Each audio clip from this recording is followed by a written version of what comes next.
অধ্যাপক আছি অনার্স তৃতীয় বর্ষে রাষ্ট্রবিজ্ঞান বিভাগ। আমি জীবনানন্দ দাশের কর্মদার সেন কোম্পানি আবৃত্তি করতে চাই। হাজার বছর ধরে আমি পথ হারিয়েছি পৃথিবীর পথে, সিংহ সমুদ্র থেকে নিশীথের অন্ধকারে মালয় সাগরে অনেক ঘুরেছি আমি। বিন্দিসার অশোকের ধূসর জগতে সেখানে ছিলাম আমি। আর পুরো অন্ধকারে বিবর্ত নগরে সেখানে আমি ক্লান্ত প্রাণে চারিদিকে জীবনের সমুদ্র স্রোতের আমাদের জন্ম শান্তি দিয়েছিল নাটোরের বনলতাসে।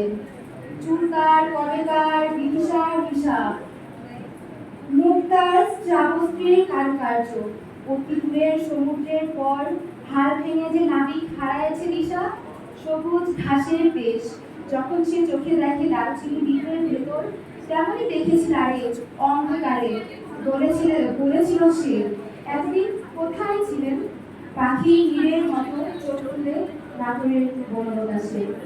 সমস্ত দিনের শেষে শিশিরের মতন সন্ধ্যা আসে ডানার রৌদ্রের গন্ধ মুছে ফেলেছিল পৃথিবীর সব রং নিভে গেলে পাণ্ডুলিপি করে আয়োজন তখন গল্পের তোরা জোনাকির রঙে ঝিলিয়ে সব পাখি ঘরে আসে সব নদী ঘুরায় এই জীবনের সকল নেত্রে থাকে শুধু অন্ধকার মুখোমুখি বসে তার বনলতাসে।